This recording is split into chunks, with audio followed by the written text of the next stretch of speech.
నిన్ను అసామాన్యమైన కార్యములు చేయడానికి తగినట్లు దేవుడు నిన్ను వాడుకుంటాడు. దేవుడు నిన్ను హెచ్చిస్తాడు. అనేకులకు పైగా తలగా దేవుడు నిన్ను పెడతాడు. దేవునికి స్తోత్రం.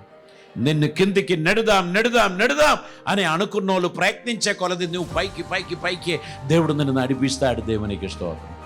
వారు కూర్చొని గూఢాలోచన చేస్తారు, వీన్ని నెట్టుదామనుకుంటే నెట్టుడు అవుతలేదు కదా, మన నెట్టే ముందే వాడు పైకి పోతున్నాడు, ఏంటిది దీని కథ అని వారు తల పట్టుకుంటారు. ఒకటేనండి రహస్యం, యేసయ్యతో చేతులు కలుపుకోండి, యేసయ్యకు విధేయత చూపించండి.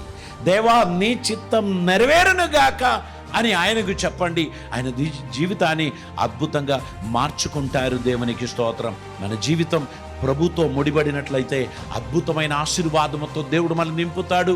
అద్భుతమైన కార్యములు మన జీవితంలో జరిగిస్తాడు. ఆయన సన్నిధిని అనుభవించడానికి తగినటువంటి విధేయత, వినయము, తగ్గింపు మనలో ఉండునుగాక. దేవుడు మనల్ని ఔన్నత్యములోనికి నడిపించును. ఈ వాక్యముని విని మీ జీవితాన్ని సమర్పించడానికి మీరు ముందుకొచ్చినట్లయితే మీ జీవితం అద్భుతమైన మార్పు చెందడానికి దేవుడు మిమ్మల్ని వాడుకుంటారు.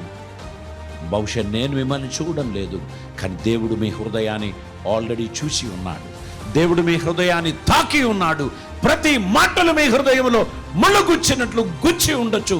అది మిమ్మల్ని లేవనెత్తి ఆశీర్వదించి అద్భుతమైన వ్యక్తిగా మిమ్మల్ని మార్చడానికి నిర్ణయించి ఉండొచ్చు. దేవుడు నాతో సూటిగా మాట్లాడాడు అని చెప్పగలిగిన వారు బహుశా ఈ పట్టణంలోనే లేకపోవచ్చు. మీరున్నటువంటి ఇంటిలో, మీరు ఉన్నటువంటి వాహనములో, మీరు కూర్చున్నటువంటి స్థలములో పరిశుద్ధాత్ముడు మీతో మాట్లాడారు అని మీరు అనుకున్నట్లయితే ఈ దినమందు దేవుని సన్నిధి మీరు అనుభవించడానికి ఇష్టపడితే సిగ్గు పొందవలసిన అవసరం లేదు.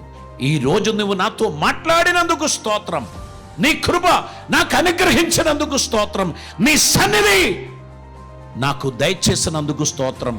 Lord, I'm ready to do your will in my life. నీ చిత్తం నా జీవితంలో నెరవేర్చడానికి ఇదిగో నన్ను నేను సరెండర్ చేస్తున్నాను అని ఒక నిర్ణయం తీసుకుంటావా?